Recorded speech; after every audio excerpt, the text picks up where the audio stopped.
নবীজি সাল্লাল্লাহু আলাইহি সাল্লাম বলেন, ইউকালু লিসাহিবিল কুরআনি ইয়াউমাল কিয়ামা, কুরআনওয়ালাকে কাল কিয়ামতে বলা হবে, ও কুরআনওয়ালা, ইকরা ওয়ারতাকি ওয়ারাত্তিল কামা কুনতা তুরাত্তিলু ফিদ দুনিয়া। ও কুরআনওয়ালা, এক আয়াত পড়তে থাকো আর এক স্তর চড়তে থাকো। সুবহানাল্লাহ। কোরআনের আয়াত সংখ্যা কতগুলো? কত বলেন না?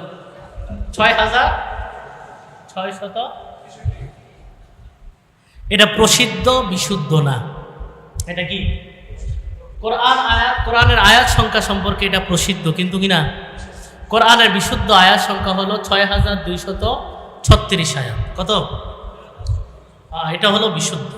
তো যাই হোক, আয়াত সংখ্যা এটা তো মূলত বিষয় না। মূল বিষয় হলো কোরআন যতগুলা হরফ নিয়ে শব্দগুলা নাজিল হয়েছে ততগুলা নিয়েই আসে, ততগুলা নিয়েই সংরক্ষিত থাকবে। নবীজি সাল্লাল্লাহু আলাইহি সাল্লাম বলেন, কোরআনওয়ালাকে আল্লাহ বলবেন, এক আয়াত পড়তে থাকো আর এক স্তর চড়তে থাকো। ফাইন্না মানজিলাকা ইনদা আখিরি আয়াতিন তাকরাউহা, সর্বশেষ যে আয়াত গিয়ে থামবে তোমার অবস্থান হবে তত উপরে। সুবহানাল্লাহ। দুনিয়ার মধ্যে বর্তমানে সবচাইতে উঁচু বিল্ডিং এর নাম হলো বুর্জ আল খলিফা। এই বুর্জ আল খলিফায় চড়তে হলে, সর্বোচ্চ শিখরে চলতে হলে বাংলাদেশি টাকায় প্রায় 20-30 হাজার টাকা লাগে। এক একজনের স্বপ্ন থাকে যে আমি বুর্জ আল খলিফায় চড়বো। বুর্জ আল খলিফা 160 তলা মাত্র। কুরআনওয়ালাকে আল্লাহ পাক রব্বুল আলামিন 1000 স্তর উপরে অবস্থান দান করবেন। সুবহানাল্লাহ। শুধু দুনিয়াতে নাকি আখিরাতেও? আখিরাতে মর্যাদাবান কেমন হবে? শুধু একা সম্মানিত হবে নাকি সবাইকে নিয়ে সম্মানিত হবে? নবীজি সাল্লাল্লাহু আলাইহি সাল্লাম বলেন, মান ক্বারাআল কুরআন ওয়াস্তাদহারাহু, যে কোরআন পড়বে, কোরআন মুখস্থ করবে, ফাআহাল্লা হালালাহু ওয়া হাররামা হারামা, কোরআন বুঝবে, কোরআনের হালালকে হালাল বলবে, কোরআনের হারামকে হারাম মনে করবে, অর্থাৎ কোরআন অনুযায়ী জীবন পরিচালনা করবে। নবী বলেন, আদখালাহুল্লাহু বিহিল জান্নাহ, আল্লাহ পাক রব্বুল আলামিন তাকে জান্নাত দান করবেন। সুবহানাল্লাহ। এখন দুনিয়ার মধ্যে সে হাফেজ হতে, আলেম হতে কত মানুষের দোয়া লাগছে, কত মানুষের সহযোগিতা লাগছে। জান্নাতে যদি সে একা একা চলে যায়, স্বার্থপরের মতো আচরণ হবে। নবীজি সাল্লাল্লাহু আলাইহি সাল্লাম বলেন, তার সম্মান এমন হবে, ওয়াশাফাহু ফি আশরাতিন মিন আহলিহি কুল্লুন ক্বাদ ওয়াজাবাত লাহুন নার, আল্লাহ পাক রব্বুল আলামিন তার পরিবার পরিজনের এমন 10 জন যাদের ব্যাপারে জাহান্নাম অবধারিত। এমন দাগী আসামি কয়জন? এমন দাগী আসামি 10 জন যাদের ব্যাপারে জাহান্নাম অবধারিত। তাদের ব্যাপারেও ওই আলেমে কোরআন, হাফেজে কোরআনের সুপারিশ কবুল হয়ে তাদের ব্যাপারেও জান্নাতের ফয়সালা হয়ে যাবে। সুবহানাল্লাহ। এখন কোনো আত্মীয় স্বজন মনে করতে পারেন যে আমাদের পরিবারে হাফেজ আলেম তো মাত্র একজন, আমরা তো 10 জনের চাইতে বেশি, তাহলে আমাদের কি হবে? 10 জনের ভিতরে কি আমরা পড়বো? ওলামায়ে কেরাম জানেন, ছাত্র ভাইয়েরা উপরে জামাতে যারা আছেন তারা জানেন, কোরআন ও হাদিসে 7, 770, 10 এই যে সংখ্যাগুলো বর্ণিত হয়, এখানে সংখ্যা উদ্দেশ্য না, বলা উদ্দেশ্য সংখ্যাধিক্য। কি বলা উদ্দেশ্য? এখানে কাসরতে আদত উদ্দেশ্য, আদৌ নির্দিষ্ট সংখ্যা এখানে উদ্দেশ্য না। অতএব এই ব্যাখ্যা থেকে এই কথা বলাই যায়, একজন হাফেজে কোরআন, একজন আলেমে কোরআন মনে রাখতে হবে, সাথে সাথে আমলও থাকতে হবে। কি থাকতে হবে? শুধু হাফেজ হলে চলবে? শুধু আলেম হলে চলবে? নাকি আমলও থাকতে হবে?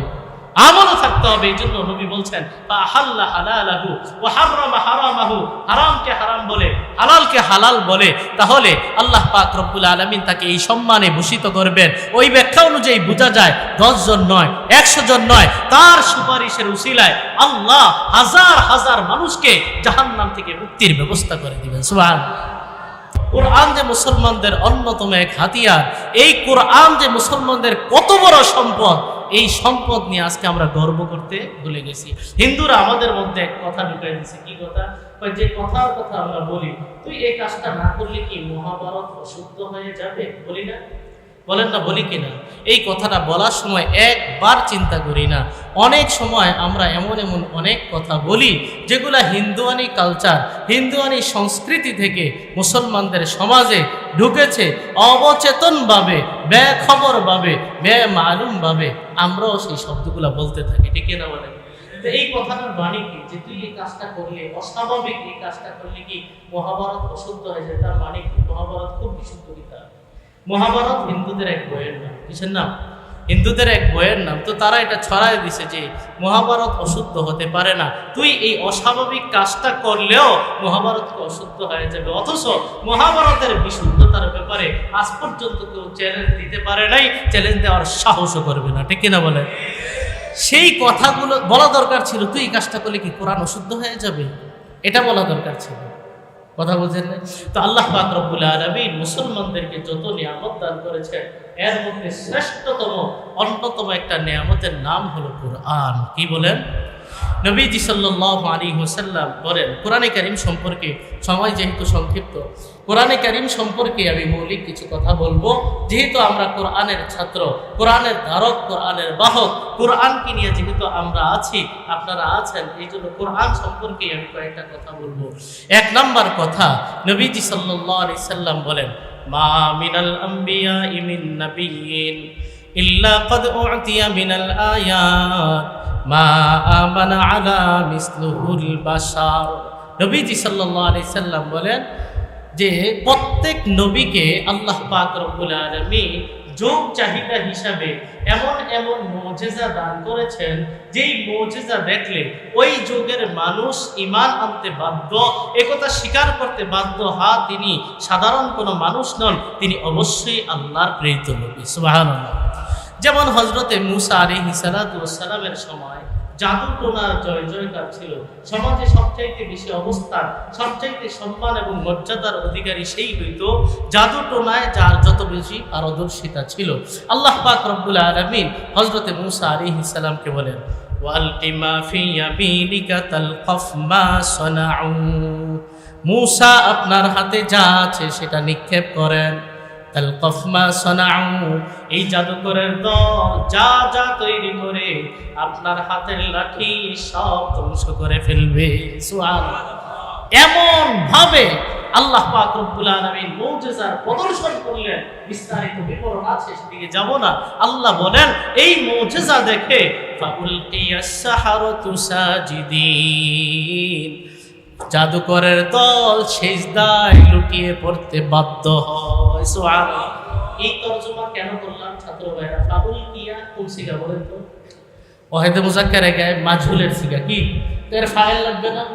ফাইল তো লাগবে। তো মান মুলকি আলকাস সাহারাতা, মানে একজন তো মুলকি লাগবে। কে সিজদাকারীদেরকে কে এই যে লুটায়া পড়তে বাধ্য করলেন? কে বলেন তো?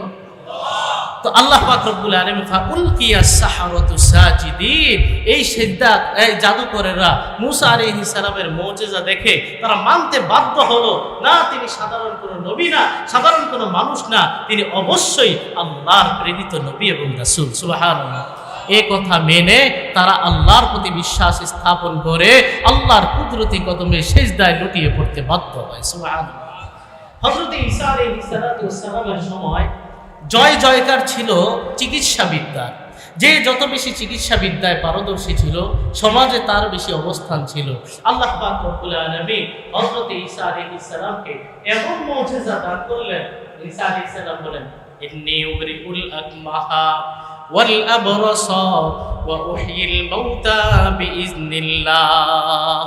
ঈসা আলাইহিস সালাম বলে, আমি জন্মান্ধকে ভালো করে দেই। সুবহানাল্লাহ। জন্ম থেকে অন্ধ ঈসা আলাইহিস সালাম মুছে দেন, আল্লাহর হুকুমে ভালো হয়ে যায়। সুবহানাল্লাহ। ইন্নী উবরিউল আকমাহা ওয়াল আবরাসা, কুষ্ঠ রোগীকে আমি ছুঁয়ে দেই, মুছে দেই, ভালো হয়ে যায়। দুনিয়ার মধ্যে যে রোগের কোনো ঔষধ নাই, দুনিয়ার মধ্যে একটা রোগের ঔষধ নাই, সব রোগের ঔষধ থাকলেও একটা রোগের কি নাই? একটা কথা আমরাও বলি, জয়কালে ক্ষয় নাই, মরণকালে ঔষধ নাই। মরণের কোনো কি নাই? ঔষধ নাই। ঈসা আলাইহিস সালাম বলেন, ওয়া উহিল মাউতা বিইজনিল্লাহ, আল্লাহর হুকুমে মরা মানুষকেও আমি ঈসা জিন্দা করে দেই। সুবহানাল্লাহ। তাহলে চিকিৎসা বিদ্যার আর কি দেখেছে দুনিয়া? পুরা পৃথিবী অবাক। হায় রে, মরা মানুষকে পর্যন্ত চিন্তা করতে পারে, এটা সাধারণ কোনো মানুষ নয়, অবশ্যই তিনি আল্লাহর প্রেরিত নবী এবং রাসূল। সুবহানাল্লাহ। এবার নবীজি সাল্লাল্লাহু আলাইহি সাল্লাম বলেন, আল্লাহর ধারা হলো, আল্লাহর নীতি হলো এটা। এবার নবীজি সাল্লাল্লাহু আলাইহি সাল্লাম বলেন, আমার এই যুগ হলো সাহিত্য চর্চার যুগ। কিসের যুগ? জ্ঞান বিজ্ঞান সাহিত্য চর্চার যুগ। সাহিত্য চর্চার অবস্থা কেমন ছিল? এক এক সাহিত্য মজলিস এক এক জায়গায় অনুষ্ঠিত হইতো। এক একজন মানুষ তার বংশ পরম্পরা মুখস্থ রাখতো, তার বাবার নাম, দাদার নাম, পরদাদার নাম, এভাবে করতে করতে কেউ কেউ ইব্রাহিম আলাইহিস সালাম পর্যন্ত, কেউ কেউ আদম আলাইহিস সালাম পর্যন্ত চলে যেত। এত মেধার অধিকারী ছিল। এক এক বৈঠকে বসে 100টা কবিতা নগদ বানায়া ফেলতো, 200টা কবিতা, পঙ্ক্তির কবিতা নগদ বানায়া ফেলতো। শুধু তাই নয়, তাদের যে উট পালন করত, লালিত পালিত করত, সেই উটের বংশ পরম্পরা পর্যন্ত, এই উটের বাবার নাম কি, তার বাবার নাম কি, তার বাবার নাম কি, এভাবে উটের বংশ পরম্পরা পর্যন্ত মুখস্থ করত। এইগুলো তাদের সাহিত্য চর্চার অবস্থা। সেই অবস্থার মধ্যে আমাদের নবীজির অবস্থা কি দেখেন। আমাদের নবীজি জন্মের আগেই বাবা দুনিয়াতে চলে গেছে, জন্মের কয়েক বছরের মাথায় মাও চলে গেছে, আশ্রয় দিল দাদা, কয়েক বছরের মাথায় দাদাও চলে গেছে। অবস্থাটা এমন যে শৈশবকাল থেকে আল্লাহ পাক রব্বুল আলামিনের কুদরতের কারিশমা এমন ভাবে বড় করলেন যে দুনিয়াতে যদি ওই সময়ে স্কুল, কলেজ, প্রাইমারি স্কুল, বিশ্ববিদ্যালয় থাকতো, ভর্তি করানোর মতো কোনো গার্ডিয়ানও ছিল না। আল্লাহ পাক রব্বুল আলামিন বলেন, আলাম ইয়াজিদিকা ইয়াতীমান ফাআওয়া, হে নবী, আপনাকে এতিম পেয়ে আল্লাহ আপনাকে আশ্রয় দিয়েছেন। সুবহানাল্লাহ। মানে আল্লাহর কুদরতি চাওয়া হলো আমার নবী আমার আশ্রয়ে বড় হবে, আমার অভিভাবক করতে বড় হবে। দুনিয়ার কেউ আমার নবীর শিক্ষক হবে না, স্বয়ং আমি আল্লাহ তার শিক্ষক হব। সুবহানাল্লাহ। এই হলো তার পারিবারিক অবস্থা। আর মানসিক অবস্থা কেমন? সাহিত্য চর্চার কোন মজলিসে নবীজি কখনোই বসেন নাই। নবীর এটা মেজাজই ছিল না। কোন মজলিসে বসার মতো পরিবেশ তৈরি হইতো না। ঐতিহাসিকভাবে পাওয়া যায় একটা বিবাহের অনুষ্ঠানে একবার বসছিল, বসার পরে সেখানে কিছু কাজ হচ্ছিল, হঠাৎ করে নবীজি ঘুমায় গেছে। নবুয়তের আগের কথা, নবীজি ঘুমায় গেছেন। ঘুমাইছেন এমন ঘুম, মজলিস শেষ হইয়া খতম হইয়া পরদিন সকালে সূর্যের আলো যখন পড়ছে তখন নবীজি ঘুম থেকে যাচ্ছে। বোঝা যাচ্ছে কথাটা? তো সেই নবী ছোটকাল থেকে কোনো ধরনের সাহিত্য মজলিসে গেলেন না, কোনো ধরনের সাহিত্য চর্চার সাথে সম্পৃক্ত হলেন না, কোনো প্রাইমারি, কোনো স্কুল, কলেজ, ইউনিভার্সিটি কিচ্ছুতে লেখাপড়া করলেন না। সেই নবী বলেন, জ্ঞান বিজ্ঞানের এই যুগে আল্লাহ পাক রব্বুল আলামিন আমাকে কি দান করলেন? ওয়া ইন্নামা কানাল্লাযী উতীতু ওয়াহইয়া আওহাল্লাহু ইলাইয়া, আমি নবীকে আল্লাহ চিরন্তন মুজিজা হিসাবে যেই মুজিজা দান করলেন, এই মুজিজা হলো ঐশী কোরআন। সুবহানাল্লাহ। হ্যাঁ, কেমন কোরআন? নবী বলেন, এই কোরআন এত চমৎকার কোরআন, এই কোরআন এতটা সাহিত্যপূর্ণ কোরআন, এই কোরআন এতটা তথ্য সমৃদ্ধ কোরআন। দিন যত যাবে, জ্ঞান বিজ্ঞানের যত উৎকর্ষ সাধন হবে, মানুষ যত জ্ঞানী হবে, কোরআনের সৌন্দর্য মানুষের সামনে ততই স্পষ্ট হতে থাকবে। সুবহানাল্লাহ। নবী বলেন যে এই কোরআনের সৌন্দর্যে মুগ্ধ হইয়া দলে দলে মানুষ ইসলাম গ্রহণ করবে। আমি আশা করি কাল কিয়ামতে আমি নবীর উম্মতের সংখ্যা হবে সবচাইতে বেশি। সুবহানাল্লাহ। এই জন্য দেখা যায় বর্তমানেও কোরআনের সৌন্দর্যে বিমুগ্ধ হইয়া বহু মানুষ ইসলাম গ্রহণ করছে। এক বিজ্ঞানীর নাম আছে doctor Morris Bucaille. Doctor Morris Bucaille অনেক বড় দার্শনিক, অনেক বড় বিজ্ঞানী। কোরআনের ভুল ধরার জন্য সে একটা ফিকির করলো। এখন কোরআনের ভুল ধরতে হলে আগে তো কোরআন পড়তে হবে, কোরআন জানতে হবে। কোরআন সম্পর্কে যতই জানে, কোরআন সম্পর্কে যতই বুঝতে চেষ্টা করে, কিসের কোরআনের ভুল ধরবে? কোরআনের আয়নায় নিজের জীবনের ভুল ধরা খাইয়া সে ইসলাম গ্রহণ করতে বাধ্য হয়ে যায়। সুবহানাল্লাহ। তাহলে কোরআন হলো জীবন্ত মুজিজা। এক নম্বর কথা যেটা আমার, কোরআন হচ্ছে কি বলেন? জীবন্ত মুজিজা। এই কোরআন আপনাকে কোথাও বিপদে পড়বে, এই কোরআন আপনাকে সাপ হইয়া রক্ষা করবে না, কোরআন বাঘ হইয়া আপনার শত্রুকে তাড়াইয়া দিবে না। কোরআনকে কেউ জ্বালাইতে চাইলে কোরআনের এই মুস্তাহত চলতেও পারে। কোরআন কেউ পদদলিত করতে চাইলে বাহ্যিকভাবে এই কোরআন হয়তো পদদলিত হতে পারে, কিন্তু নীরব এই কোরআন, নীরব বিপ্লবের এই কোরআন, জ্ঞান বিজ্ঞানের যে পরিমাণ উৎকর্ষ সাধন হচ্ছে, কোরআনের সৌন্দর্য ততই প্রকাশিত হচ্ছে। আগামী বিশ্ব হবে মুসলমানদের বিশ্ব, আগামী পৃথিবী হবে মুসলমানদের পৃথিবী। ঠিক কিনা বলেন? সেদিকেই ধীরে ধীরে আগাচ্ছে। এই জন্য কোরআনের এক নম্বর বিষয় হলো কোরআন হচ্ছে জীবন্ত মুজিজা। কোরআন কি বলেন? বিজ্ঞান কখনো কোরআন সত্য হওয়ার মাপকাঠি হতে পারে না। একটা মনে রাখবেন, অনেক আধুনিক পণ্ডিত আছে যারা বাংলা চর্চা করে, বাংলা শিক্ষিত অনেক ভাইয়ারা আছে যারা কোরআন নিয়ে গবেষণা করে, বিজ্ঞানের সাথে কোরআনের কম্পেয়ার করে। কি করে? বিজ্ঞান যেটা সত্য বলে, কোরআন সেটা সত্য বলে বড় খুশিতে বাগবা হয়। একটা কথা মনে রাখবেন, বিজ্ঞান মানব মস্তিষ্ক প্রসূত, বিজ্ঞান মানব মস্তিষ্ক প্রসূত, আর কোরআন হচ্ছে স্বয়ং আল্লাহর পক্ষ থেকে নাযিলকৃত। অতএব বিজ্ঞানের তথ্যের মধ্যে যুগের পরিবর্তনে সেই তথ্যের মধ্যে আপডেট হতে পারে। কোরআনের তথ্য যেমন ছিল তেমনই আছে, কিয়ামত পর্যন্ত তেমনই থাকবে। কোরআনের আপডেট ভার্সন বলতে কিচ্ছু নাই, ঠিক কিনা বলে? হ্যাঁ, এই জন্য দেখা যায় আজকের যুগে বিজ্ঞানীরা তাহলে কি বললাম, বিজ্ঞানকে কোরআনের মাপকাঠি হিসাবে গ্রহণ করা যাবে না, বরং সর্বোচ্চ এতটুকু বলা যায় কোরআন যেই তথ্য বলেছে, বিজ্ঞান যদি সেটাকে সত্য বলে, বুঝতে হবে বিজ্ঞান কোরআনের সেবক হিসাবে কাজ করছে। কি হিসাবে কাজ করছে? কয়েকটা উদাহরণ বলি। এক নাম্বার, আল্লাহ পাক রব্বুল আলামিন কোরআনে বলেন, বালা কাদিরিনা আলা আন নুসাউইয়া বানানা। আল্লাহ পাক রব্বুল আলামিন বলে, আমি মানুষের বৃদ্ধাঙ্গুলির ছাপকে সমান করে দিতে পারি। হ্যাঁ, বৃদ্ধাঙ্গুলির ছাপকে কি করে দিতে পারি? তার মানে সমান না। বৃদ্ধাঙ্গুলির ছাপ যে সমান না, বিজ্ঞান এটা আবিষ্কার করেছে মাত্র 100 বছর আগে। এই জন্য মানুষ টিপ দেয় না, সই দেয় না।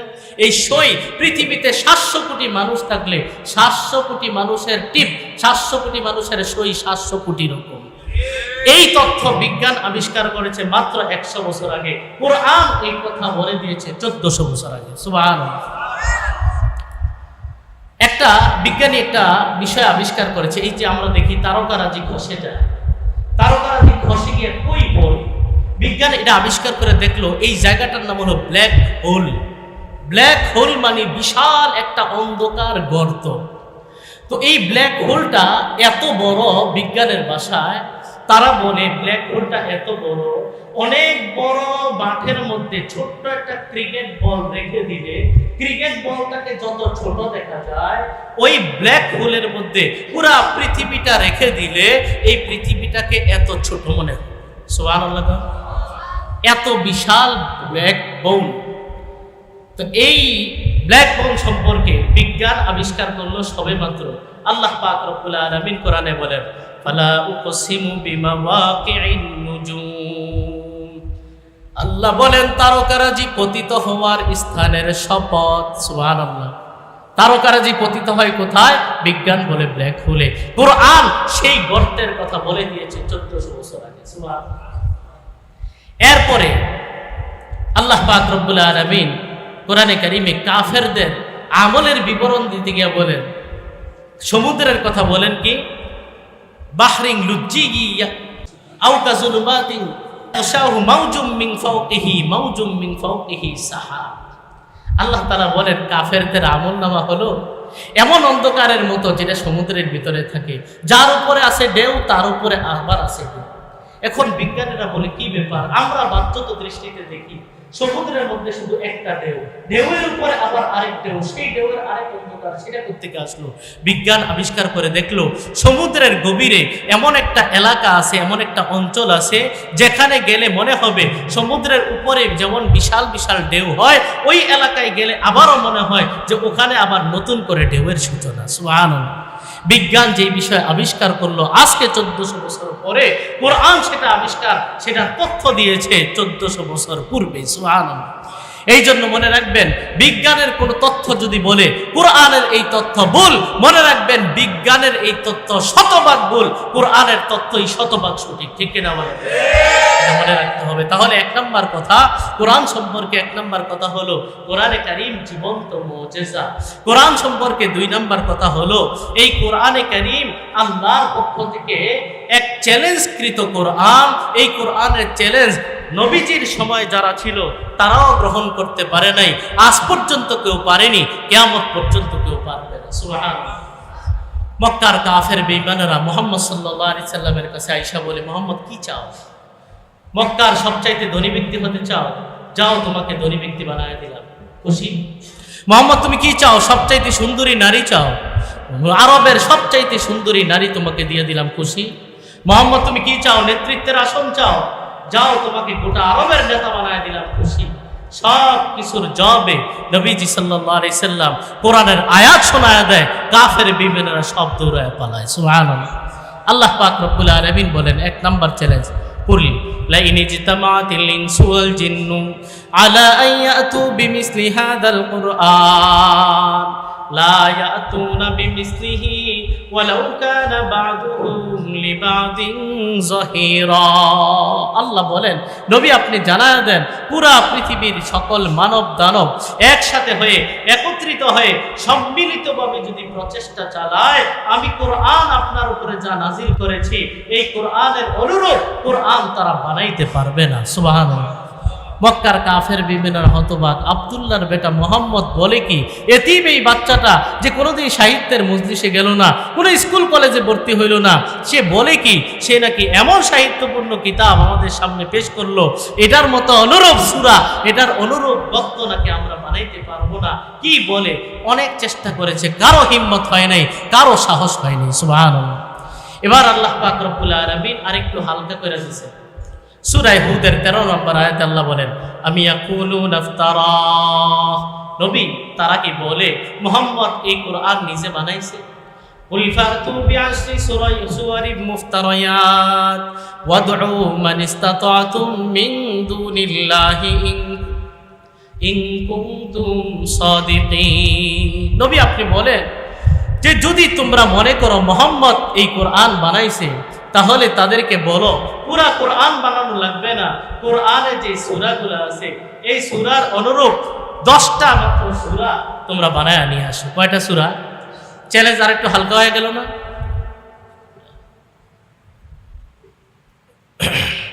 চ্যালেঞ্জ আরেকটু হালকা হয়ে গেল।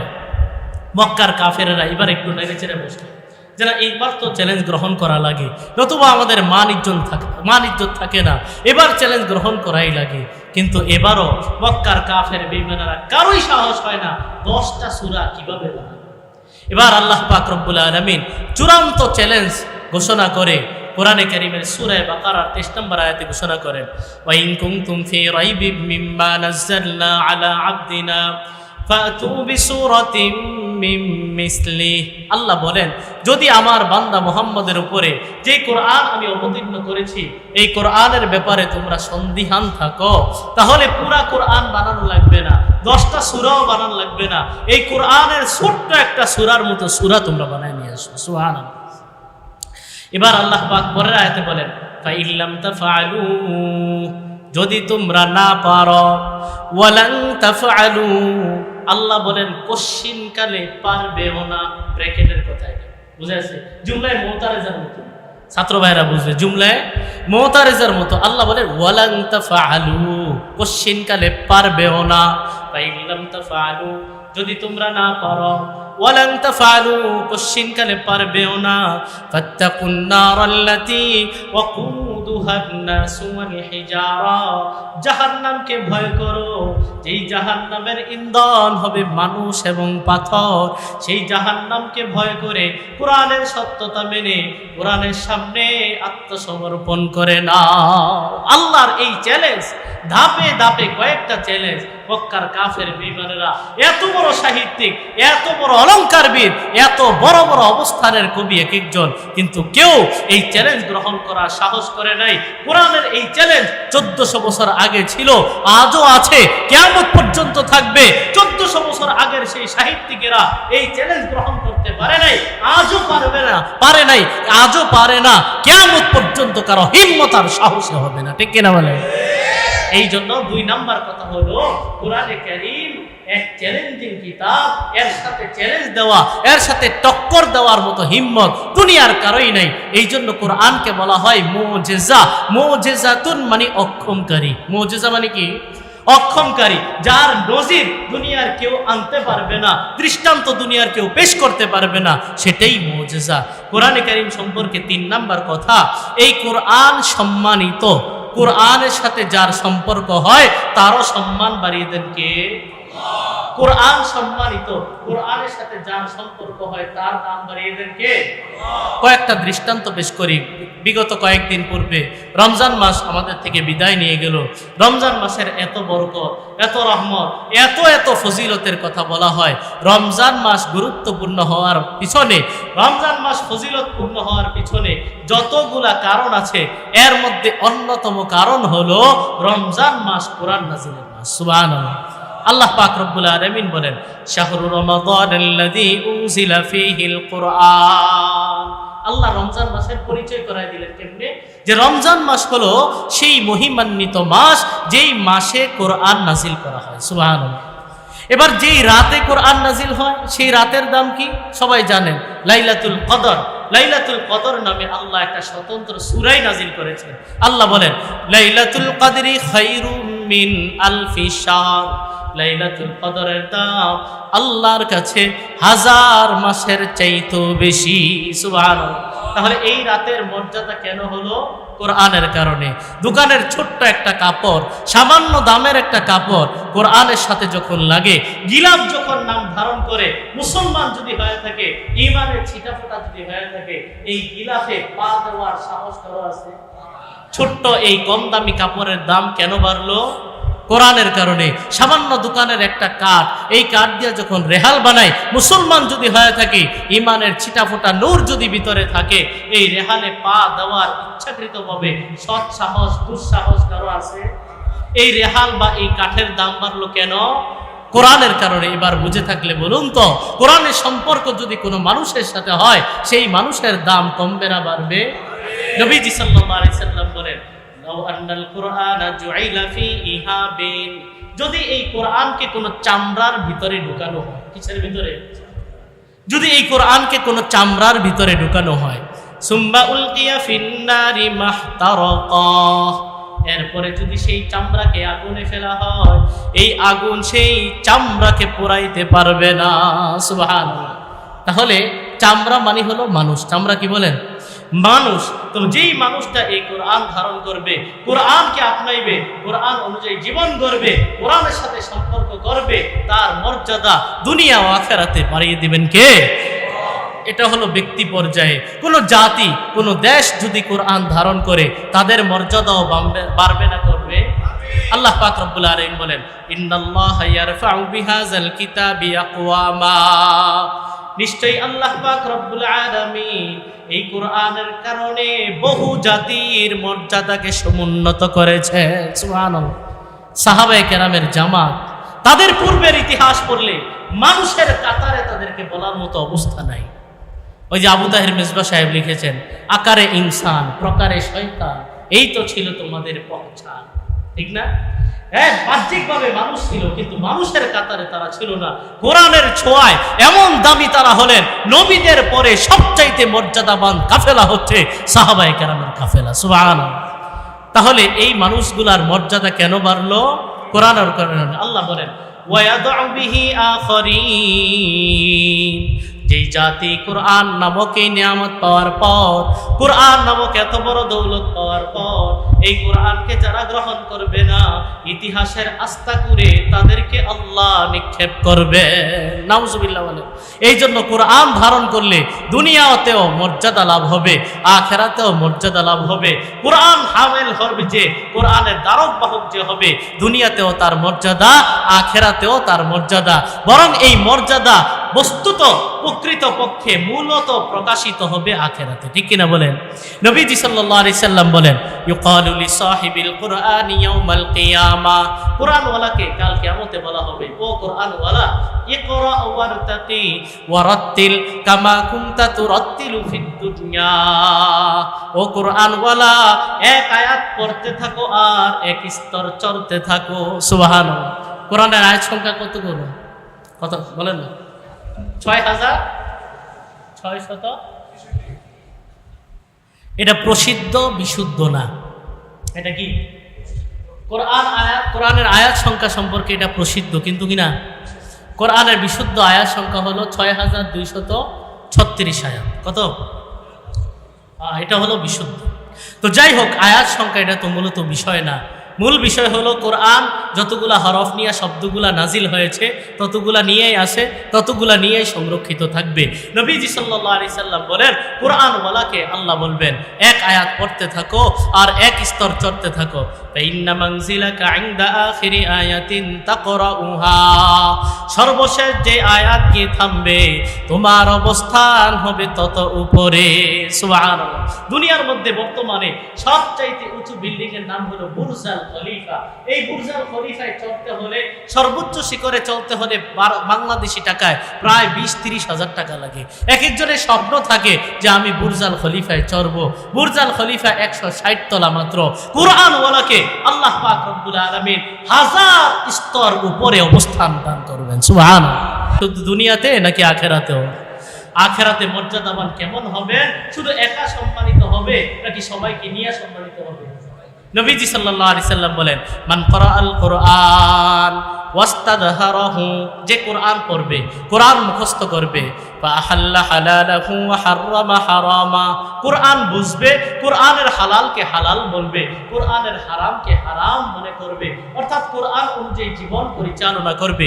নবী বলেন, আদখালাহুল্লাহু বিহিল জান্নাহ, আল্লাহ পাক রব্বুল আলামিন তাকে জান্নাত দান করবেন। সুবহানাল্লাহ। এখন দুনিয়ার মধ্যে সে হাফেজ হতে, আলেম হতে কত মানুষের দোয়া লাগছে, কত মানুষের সহযোগিতা লাগছে। জান্নাতে যদি সে একা একা চলে যায় স্বার্থপরের মতো আচরণ হবে। নবীজি সাল্লাল্লাহু আলাইহি সাল্লাম বলেন, তার সম্মান এমন হবে, ওয়াশাফাহু ফি আশরাতিন মিন আহলিহি কুল্লুন ক্বাদ ওয়াজাবাত লাহুন নার, আল্লাহ পাক রব্বুল আলামিন তার পরিবার পরিজনের এমন 10 জন যাদের ব্যাপারে জাহান্নাম অবধারিত। এমন দাগী আসামি কয়জন? এমন দাগী আসামি 10 জন যাদের ব্যাপারে জাহান্নাম অবধারিত। তাদের ব্যাপারেও ওই আলেমে কোরআন, হাফেজে কোরআনের সুপারিশ কবুল হয়ে তাদের ব্যাপারেও জান্নাতের ফয়সালা হয়ে যাবে। সুবহানাল্লাহ। এখন কোনো আত্মীয় স্বজন মনে করতে পারেন যে আমাদের পরিবারে হাফেজ আলেম তো মাত্র একজন, আমরা তো 10 জনের চাইতে বেশি, তাহলে আমাদের কি হবে? 10 জনের ভিতরে কি আমরা করব? উলামায়ে কেরাম জানেন, ছাত্র ভাইয়েরা উপরে জামাতে যারা আছেন তারা জানেন, কোরআন ও হাদিসে 7, 770, 10 এই যে সংখ্যাগুলো বর্ণিত হয়, এখানে সংখ্যা উদ্দেশ্য না, বলা উদ্দেশ্য সংখ্যাধিক্য। কি বলা উদ্দেশ্য? এখানে সংখ্যা কাসরতে আদত উদ্দেশ্য, আদৌ নির্দিষ্ট সংখ্যা এখানে উদ্দেশ্য না। অতএব এই ব্যাখ্যা থেকে এই কথা বলাই যায়, একজন হাফেজে কোরআন, একজন আলেমে কোরআন মনে রাখতে হবে, সাথে সাথে আমলও থাকতে হবে। কি থাকতে হবে? শুধু হাফেজ হলে চলবে? শুধু আলেম হলে চলবে? নাকি আমলও থাকতে হবে? আমলও থাকতে হবে। এই জন্য নবী বলছেন, ফাআহাল্লা হালালাহু ওয়া হাররামা হারামাহু, হারামকে হারাম বলে, হালালকে হালাল বলে, তাহলে আল্লাহ পাক রব্বুল আলামিন তাকে এই সম্মানে ভূষিত করবেন। ওই ব্যাখ্যা অনুযায়ী বোঝা যায় 10 জন নয়, 100 জন নয়, তার সুপারিশের উসিলায় আল্লাহ হাজার হাজার মানুষকে জাহান্নাম থেকে মুক্তির ব্যবস্থা করে দিবেন। সুবহানাল্লাহ। হাফেজে কোরআনের দাম শুধু দুনিয়ায় না, আলেমে কোরআনের দাম শুধু দুনিয়ায় না, আখিরাতেও কেমন?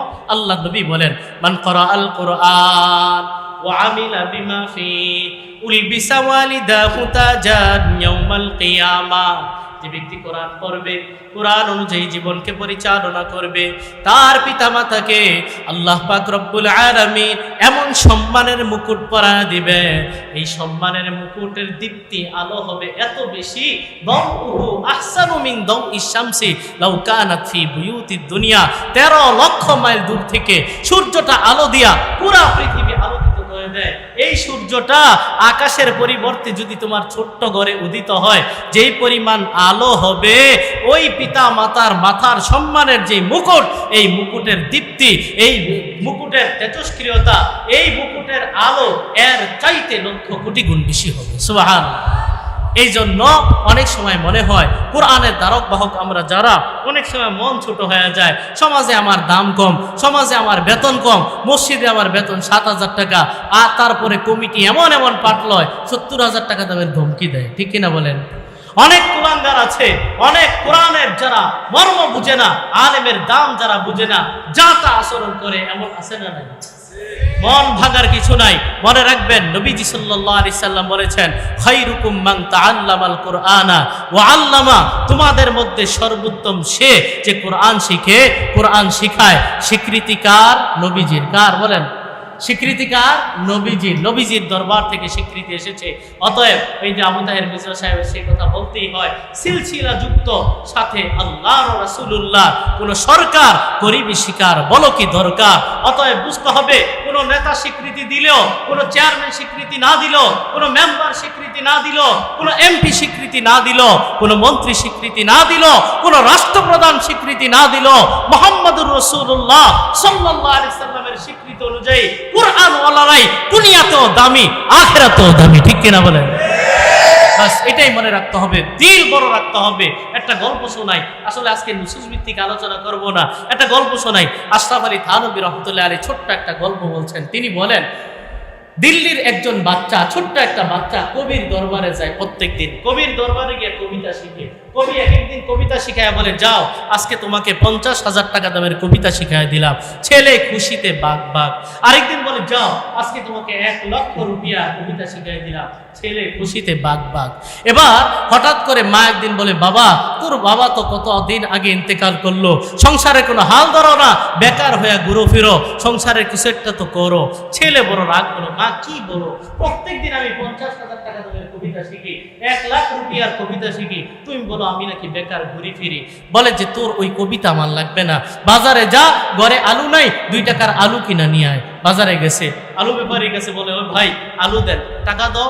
টাকা তো নাই, আমার কাছে কবিতা আছে, 50,000 টাকা দামের একটা কি আছে, কবিতা আছে। বলেন তো আলু ব্যাপারী কবিতার মর্যাদা বুঝবে? বলেন আলু ব্যাপারী কবিতার মর্যাদা বুঝবে? ব্যাপারী বলে, ধুর তোমার কবিতা তো, আমার লাগবে টাকা, টাকা দাও আলু নাও, টাকা নাই আলু পাইবা না।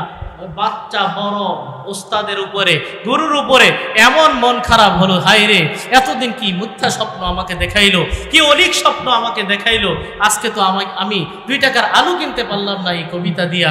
গুরুর কাছে গিয়া বলে, আপনি না আমাকে বলেছেন 50,000 টাকার কবিতা শিখলাম, কই আমাকে তো 2 টাকার আলুও দিল না। কবি গুরু এসে বলে, বাবা তোমার কবিতার মর্যাদা যেখানে হবে, মূল্যায়ন যেখানে হবে, তুমি সেখানে যাও নাই। আগামী সপ্তাহ অমুক তারিখে রাজ দরবারে কবিতা প্রতিযোগিতা হবে, তুমি সেখানে অংশগ্রহণ করবা, আমার শিখানো অমুক কবিতা আবৃত্তি করবা, ফলাফল আইসা আমাকে শোনাইবা। ওই বাচ্চা যথারীতি তার গুরুর গাইড অনুযায়ী সে গেল, প্রতিযোগিতায় অংশগ্রহণ করলো, কবিতা আবৃত্তি করে 1 লক্ষ পুরস্কার পেয়ে খুশিতে বাগ বাগ হয়ে গেল। সুবহানাল্লাহ। তাহলে কবিতার দাম আছে না নাই? আলুর ব্যাপারের দোকানে না রাজদরবারে? ঠিক তেমনি ভাবে থানভী রহমাতুল্লাহ বলেন, কোরআনের মর্যাদা প্রকাশিত হওয়ার মূল জায়গা এই দুনিয়া নয়, মূল জায়গা হচ্ছে আখিরাত। কাল কিয়ামতে কোরআন ওয়ালারাই পাঠ নিবে। আজকে নেতার পিছনে ঘুরলে নেতা বলে, আজকে আসেন না, আগামী সপ্তাহ আসেন, আগামী সপ্তাহ গেলে পরে পরের সপ্তাহ আসেন, পরের সপ্তাহ গেলে তো এই বছর হবে না, সামনের বছর আসেন। আল্লাহ পাক রব্বুল আলামিন বলেন, কাল কিয়ামতে কোরআনের ধারক বাহক যারা হবে, কোরআনের হামেল যারা হবে, তারা বড় পাঠ নিবে, বলবে, তাদেরকে অনুনয় বিনয় করে বলবে, ওরে আল্লাহ আপনাকে যে নূর দিছে, নূর থেকে একটু দেন না আমারে, দেন না আমারে। আল্লাহ বলে, ফালতামিসু নূরা। কুরআন ওয়ালা বলবে, যাও যাও দুনিয়ায় যাও, দুনিয়ায় যাও, দুনিয়ায় যাও, এখানে নূর একজন আরেকজনের দেয় না, ওখানে যেয়ে তালাশ করো। আজকে নূর ভাগাভাগির জায়গা না, আজকে যার নূর আছে তারই কাজে লাগবে। ঠিক কিনা বলেন? এই জন্য কোরআন ওয়ালাদের দাম দেখবেন কাল কিয়ামতে। এই জন্য কোরআনের হামেল যারা হবেন, মন সবসময় বড় রাখতে হবে। আমার দাম যদি আমি আগে না দেই, আমার দাম দুনিয়ার মানুষ কি ঘোড়ার ডিম দিবে বলেন? এই জন্য আমার দাম আমাকে বুঝতে হবে, বুঝতে হবে। কোরআনের এই ময়দানে আমি ইচ্ছা করে আসি নাই। ই সাআদাত বজুরে বাজুয়ে নেস গারনা বখশাদ খোদায়ে বখশিন্দা, আল্লাহর পক্ষ থেকে মনোনীত হওয়া ছাড়া এই বাগানে আমি আপনি আসতে পারি নাই। মনোনয়ন করেছেন কে?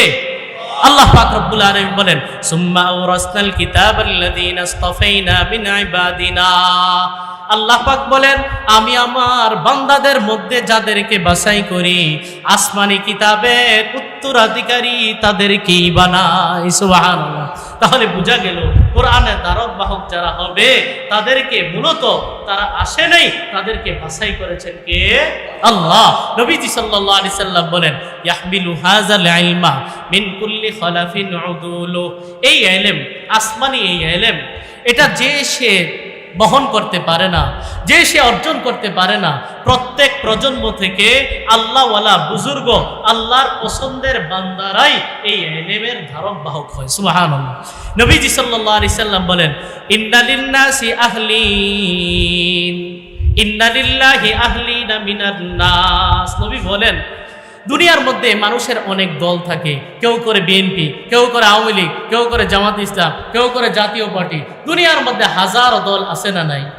নবী বলেন আল্লাহরও একটা দল আছে, আল্লাহর দলের কিছু লোকও আছে। সুবহানাল্লাহ। নবীজি সাল্লাল্লাহু আলাইহি সাল্লাম বলেন, তারা কারা? হুম আহলুল কুরআনি ওয়া খাসাতুহু, আল্লাহর দলের লোক হলো কোরআনওয়ালারা। সুবহানাল্লাহ। আল্লাহর দলের লোক কারা? কোরআনওয়ালারা। অতএব কোরআন যারা বহন করতে পারছেন, কোরআনের শিক্ষার সাথে যারা নিজেকে জড়িয়ে রাখতে পারছি, আমরাই সম্মানিত, আমরাই সম্মানিত, হ্যাঁ আমরাই সম্মানিত। ঠিক কিনা বলেন? এ কথা মনে প্রাণে বিশ্বাস করতে হবে। আমার ভাইয়েরা, ছাত্র ভাইয়েরা যারা আছেন, দুনিয়ার কারো স্বীকৃতির দরকার নাই। স্বীকৃতি এসেছে আল্লাহর পক্ষ থেকে, স্বীকৃতি এসেছে নবীর পক্ষ থেকে। এরপরেও যদি বলেন যুক্তি লাগবে, কি লাগবে? যুক্তিবাদীর এই জমানায় যুক্তি ছাড়া মানি না, যুক্তি লাগবে। যৌক্তিকভাবেও ধর্মীয় ইলম শিক্ষা করা, কোরআনের জ্ঞান শিক্ষা করা একজন মুসলমানের জন্য, মুসলমানের সন্তান হিসাবে ধর্মীয় জ্ঞান শিক্ষা করা যৌক্তিকভাবেও তিনটা যৌক্তিক কারণে ধর্মীয় জ্ঞান শিক্ষা করা উচিত। কয়টা যৌক্তিক কারণে? এক নাম্বার যুক্তি হলো কোরআনের শিক্ষা জাতীয় শিক্ষা। কোরআনের শিক্ষা কি শিক্ষা? মুসলমানদের জাতীয়তা কি বলেন? আশ্চর্য। মুসলমানদের জাতীয়তা ইসলাম। মুসলমানদের জাতীয়তা কি? বাংলাদেশিদের জাতীয়তা বাংলাদেশ। কথা বুঝে আসছে? মুসলমানদের জাতীয়তা কি? ইসলাম। তাহলে ইসলাম এবং মুসলমানদের জাতীয় শিক্ষা হলো কোরআনের শিক্ষা। একজন হিন্দু তার জাতীয় শিক্ষা হচ্ছে বেদ এবং গীতার শিক্ষা। একজন খ্রিস্টান তার শিক্ষা হচ্ছে জাতীয় শিক্ষা বাইবেলের শিক্ষা। একজন বৌদ্ধ তার শিক্ষা হচ্ছে জাতীয় শিক্ষা ত্রিপিটকের শিক্ষা। একজন বৌদ্ধ হওয়ার পরেও যদি সে তার ত্রিপিটকের শিক্ষা থেকে বঞ্চিত হয়, সে তার জাতীয় শিক্ষা থেকে বঞ্চিত হলো। একজন হিন্দু হওয়ার পরে সে যদি বেদ এবং গীতার শিক্ষা থেকে বঞ্চিত হয়, সে তার জাতীয় শিক্ষা থেকে বঞ্চিত হলো। একজন খ্রিস্টান, সে খ্রিস্টান হওয়ার পরেও যদি বাইবেলের শিক্ষা থেকে বঞ্চিত হয়, সে তার জাতীয় শিক্ষা থেকে বঞ্চিত হলো। হে মুসলমান, কান খাড়া করে শোনেন, মুসলমান হওয়ার পরেও আপনি যদি কোরআনের শিক্ষা থেকে বঞ্চিত হন, মন খারাপ হোক আর না হোক, আপনাকে মেনেই নিতে হবে আপনি জাতীয় শিক্ষা থেকে বঞ্চিত। ঠিক কিনা বলেন? মুসলমানের জাতীয় শিক্ষা কোরআনের শিক্ষা। কি বলেন? মুসলমানের জাতীয় শিক্ষা কি বলেন? দুই নাম্বার কথা, যৌক্তিক কারণ। দুই নাম্বার হলো কোরআনের শিক্ষা মানবতার শিক্ষা। কিসের শিক্ষা? কোরআন মানুষকে মানুষ হতে শিখায়। কি শিখায়? জেনারেল শিক্ষা অবশ্যই প্রয়োজন আছে। জেনারেল শিক্ষা এটাও উপকারী। জেনারেল শিক্ষা শিখায় বিভিন্ন ধাতু একসাথে কইরা কিভাবে লোহা বানানো যাবে, লোহা রড বালু সিমেন্ট একসাথে কইরা কিভাবে বিল্ডিং বানানো যাবে। প্রয়োজন আছে না নাই? নদীতে চলতে হলে নৌকার প্রয়োজন আছে না নাই? নদীতে চলতে হলে পানির প্রয়োজন আছে না নাই? কিন্তু প্রয়োজন ততক্ষণ পর্যন্ত থাকবে পানি যতক্ষণ নৌকার নিচে থাকবে। ঠিক কিনা বলেন? পানি যদি নৌকার উপরে এসে যায়, এই নৌকা থাকবে না ডুববে? ঠিক তেমনি ভাবে দুনিয়ায় চলতে হলে জেনারেল শিক্ষার প্রয়োজন অবশ্যই আছে, কিন্তু থাকতে হবে সেটা পার্ট টাইমে। মূল হতে হবে কোরআনের শিক্ষা। ঠিক কিনা বলেন? এই জন্য কোরআনের শিক্ষা মানবতার শিক্ষা। কোরআন একজন মানুষকে প্রকৃত মানুষ বানায়। প্রকৃত মানুষকে যার সাথে আল্লাহর পরিচয় আছে। যার সাথে কার পরিচয় আছে? এই জন্য একই বলেন, আদমিয়ত লাহম শাহম পুস্ত নিস, আদমিয়ত জুজরে যায় দোস্ত নিস। কবি বলেন, মানুষ তো বলা হয় তাকে আল্লাহর সাথে যার পরিচয় আছে। রক্ত মাংস গোস্ত থাকলে তো মানুষকে মানুষ বলা হয় না। যদি মানুষকে মানুষই বলা হইতো, আল্লাহ কোরআনে বলেন, লাহুম কুলুবুল লা ইয়াফকাহুনা বিহা ওয়া লাহুম আ'য়ুনুল লা ইউবসিরুনা বিহা ওয়া লাহুম আযানুল লা ইয়াসমাউনা বিহা।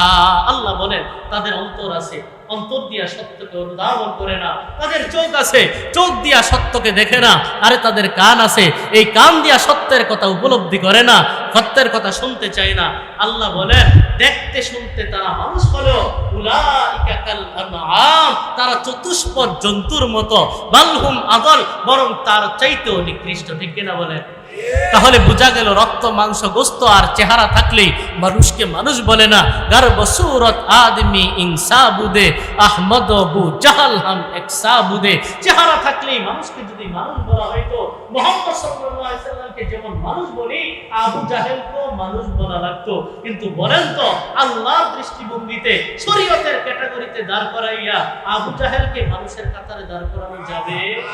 ঠিক তেমনি ভাবে কোরআনের শিক্ষা যদি না থাকে মানুষ প্রকৃত মানুষ হতে পারে না। এই জন্য দেখা যায় কোরআনের শিক্ষা না থাকার কারণে একজন সন্তান আদর্শ সন্তান হয় না। পিতা মাতার জন্য যে করণীয়গুলা ছিল এই করণীয়গুলা পিতা মাতা পালন না করার কারণে, কোরআনের শিক্ষা না দেওয়ার কারণে এই সন্তান শিক্ষিত হয়েও বর্বর টাইপের হয়ে যায়। ঠিক কিনা বলেন?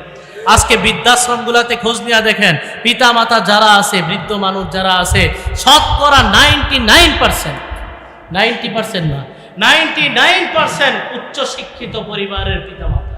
ঠিক কিনা বলেন? একজন আলেমের পিতা মাতাকে বৃদ্ধাশ্রমে পাওয়া যাবে না।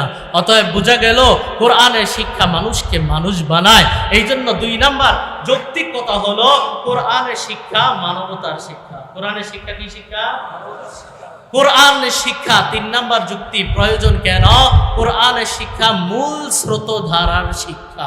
মূল স্রোতধারা মানে কোথায় ছিলাম, কোথায় আছি, কোথায় যাব, একজন মুসলমান হিসাবে এই চিন্তা ভাবনা আসা দরকার আছে না নাই? আল্লাহ পাক রব্বুল আলামিন কোরআনে বলেন ওমা হাদিহিল হায়াতুদ দুনিয়া ইল্লা লাহু ওয়া লাইব। আল্লাহ পাক রব্বুল আলামিন বলেন পার্থিব এই জগৎ খেলতামাশা ছাড়া কিছুই না। ঠিক কিনা বলেন? পার্থিব এই জগৎ খেলতামাশা ছাড়া কিছুই না। এই কয়েকদিন আগে আমি একটা কথা বলতেছিলাম যে আসলে দুনিয়ার মধ্যে অনেক ফাও কাম এমন আছে যেই ফাও কামটা মানুষ গুরুত্বপূর্ণ মনে করার কারণে গুরুত্বপূর্ণ হয়ে গেছে।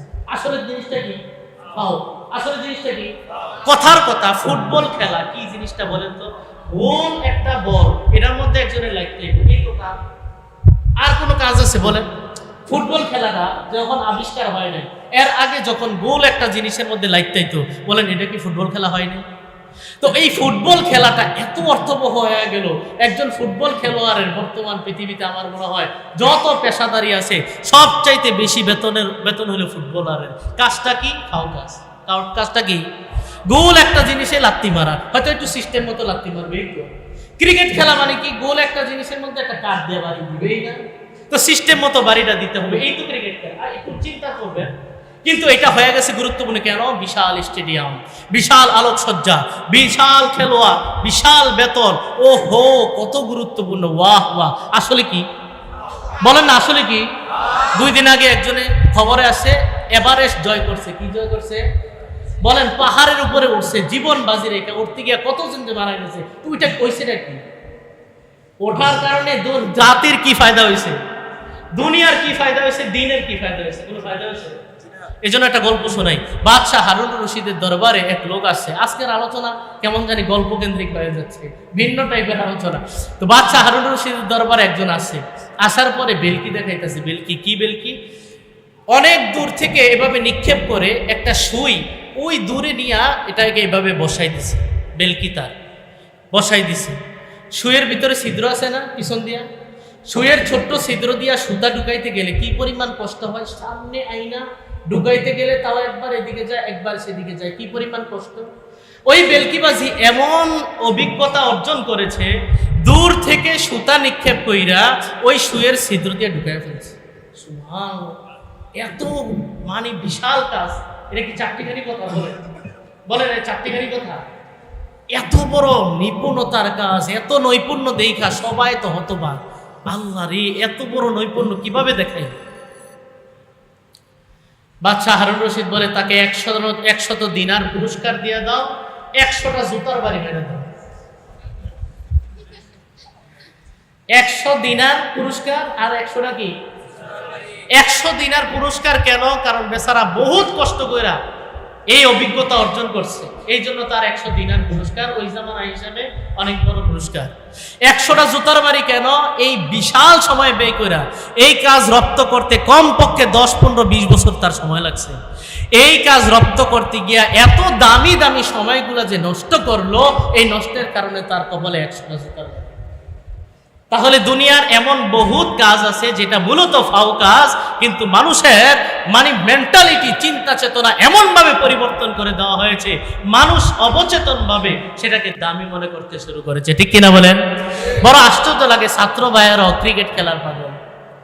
এমন ক্রিকেট খেলার পাগল যে মাদ্রাসা ফাঁকি দিয়া ক্রিকেট খেলার আপডেট জানতে হবে, বনাইয়া রেডিওতে শুনতে হবে খেলার খবর। বিশ্বকাপ খেলা চলে রাত্রে 3টা বাজে।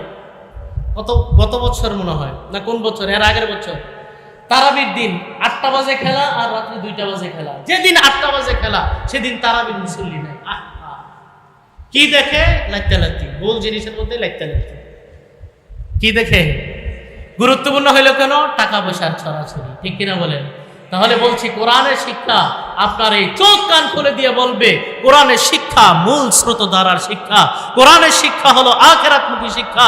কোরআন আপনাকে শেখাবে ওয়া ইন্নাদ দারাল আখিরাতা লাহিয়াল হায়াওয়ান, আখিরাতের জীবনই হচ্ছে প্রকৃত জীবন। কোরআনে আপনাকে শেখাবে আল্লাযী খালাকাল মাউতা ওয়াল হায়াতা লিয়াবলুয়াকুম আইয়ুকুম আহসানু আমালা। জীবন মরণ আল্লাহ এমনিতে দেয় নাই।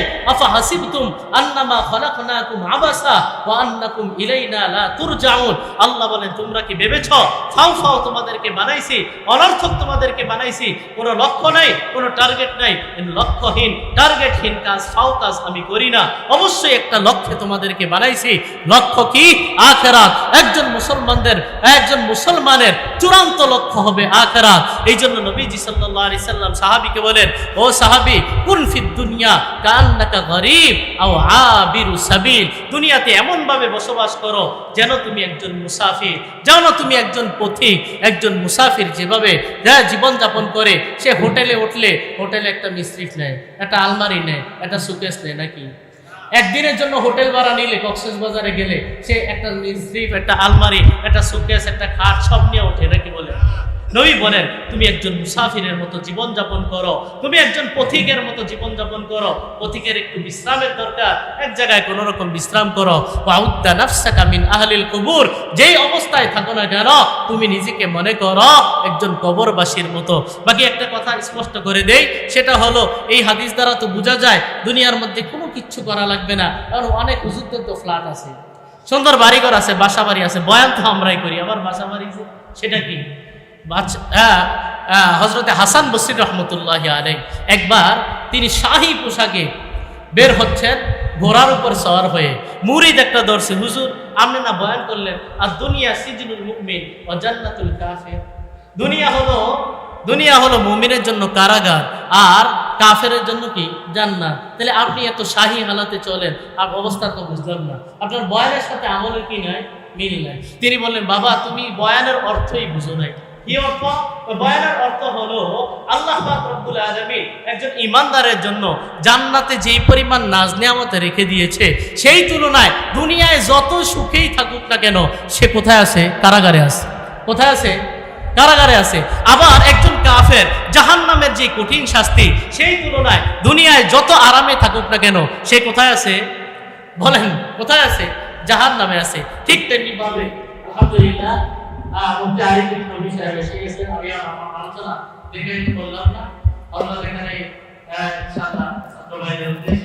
উপস্থিত সকলের উদ্দেশ্যে গুরুত্বপূর্ণ আলোচনা করবেন। আমি যে কথাটা বলছিলাম সেই কথার সার কথা হলো যে কোরআন এবং হাদিস দ্বারা তো এই কথা প্রমাণিত, কোরআন ওয়ালাই শ্রেষ্ঠ, এলেম ওয়ালাই শ্রেষ্ঠ। এই কথা যদি কেউ নুসুসের ভিত্তিতে নাও মানে, আমি আপনাকে দেখাইলাম যুক্তির বিচারেও এলেম ওয়ালাই শ্রেষ্ঠ, কোরআন ওয়ালাই শ্রেষ্ঠ। কোরআনের শিক্ষা, দ্বীনি শিক্ষা অর্জন করতে হবে মৌলিকভাবে 3টা যুক্তির কারণে। কয়টা যুক্তি? 1 নম্বর কোরআনের শিক্ষা জাতীয় শিক্ষা, মুসলমানের জাতীয় শিক্ষা, বাঙালিদের না। কোরআনের শিক্ষা মুসলমানের জাতীয় শিক্ষা। 2 নম্বর কোরআনের শিক্ষা মানবতার শিক্ষা। 3 নম্বর কোরআনের শিক্ষা মূল স্রোতধারার শিক্ষা। আল্লাহ পাক রব্বুল আলামিন কোরআনের শিক্ষা, দ্বীনি শিক্ষার গুরুত্ব, তাৎপর্য আমাদের সকলকে উপলব্ধি করার তৌফিক দান করেন। শুকর করে আমিন। ওয়া আখিরু দাওয়ানা আলহামদুলিল্লাহি রাব্বিল আলামিন। আসসালামু আলাইকুম ওয়া রাহমাতুল্লাহি।